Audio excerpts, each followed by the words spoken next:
Hey, what's going on, everybody? Third time's the charm. No, this isn't the third time I've tried to do this because I have no idea how to use OBS. What's going on? I'm back. I wanted to give you guys a update as quickly and as concisely as I can. So to save time, please, if you are unaware of what's going on with my heart, I have another video specifically about my heart that was everything we learned up until June. So go watch that one first.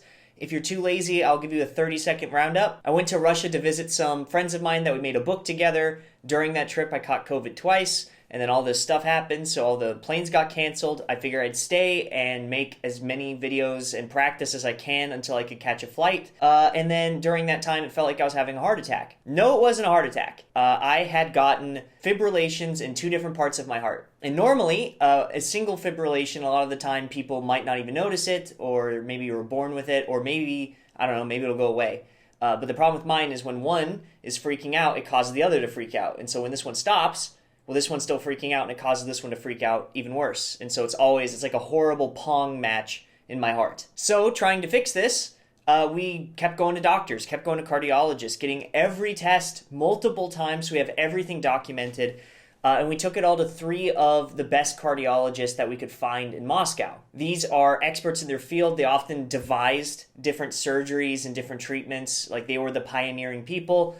And all three of them came back with the same thing. It's both of these fibrillations in both of the same chambers of the heart. Not in the same chamber, but the same ones that they're all saying say this right. Each doctor is saying the same thing. I have two fibrillations in two different parts of the heart, but all the doctors are saying the same thing. And all of them also said a scary thing that was also the same, which is that I need surgery. This will never go away on its own. Medicine is like a Band-Aid for something that's eventually going to get worse, and if I don't treat it, it shortens my lifespan. It makes life, like right now, I get winded easy, I can't lift or do basically any exercise. I don't know if you guys can tell, it looks like I've lost a ton of weight probably. It's just not good. Life doesn't feel very good when you can't do all that stuff with your heart, especially when you're in your 20s, like I am. So, we decided that surgery's going to happen.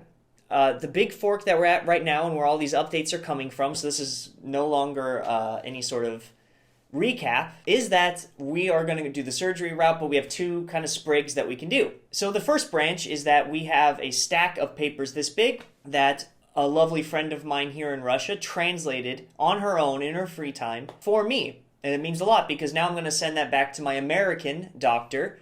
And so why would I send that to my American doctor? There's two things that go with that. The first is that, to try and get treated back home, it would need to be considered medically necessary for me to do it because then I can get the pills. I found that work here, and I cannot get them back home, which means I will be a miserable state, and I'm probably 6 months to a year out of all the exact same tests that I've had here to have them done over there, for them to realize the exact thing I already knew was going on and to give me the medicine that I already know I need.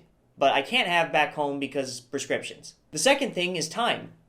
All of the doctors said the same thing, that the longer you wait to treat this, the less likely success there is. And because these surgeries on their own are like $16,000 to $20,000 back home, not including your hospital stay, your medication, your therapy, I don't want to have more than one. So I can do that, or I can try and get it covered by my insurance back home, but they need the doctors to say it's medically necessary. So we did all the tests that we could. I'm sending it to him. Hopefully he will say, yes, this is medically necessary. We need this to happen. Let's put you on the chart to go into surgery. And then I can fly home, and we're probably a month out, hopefully, from actually getting the surgery done.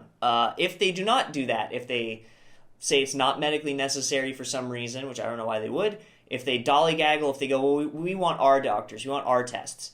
Well, then again, I'm a year out. I don't have that kind of time. So what we're going to do is if they reject that, then I'm going to have the surgery here. And I'm going to have to be debilitated for quite a long time. It's something like a month being like bedridden, like actually healing, not doing anything. And then after that, you have another 2 to 3 months of being very limited in your capacities until eventually, and the hope is, you feel 100% back to normal, which is what I'm hoping for. It's still expensive here. It's not like I have insurance, like Russian insurance. I'm not a resident in Russia. I'm a tourist. But it is vastly cheaper. That same surgery costs $3,000 here. That would cost 16 to 20 back home. A lot more reasonable. Either way, the best option is trying to get my insurance to cover it, and if they won't, then, well, we're doing it here. So, that's where I'm at right now. We are sending the documents out right when I'm done with this, and I'm just hoping for the best. So if you guys would pray for me, it would mean a lot. If you would like to support me somehow, I don't have a GoFundMe or anything yet because I don't even know, I don't know if we're doing it here or over there. I don't know the prices.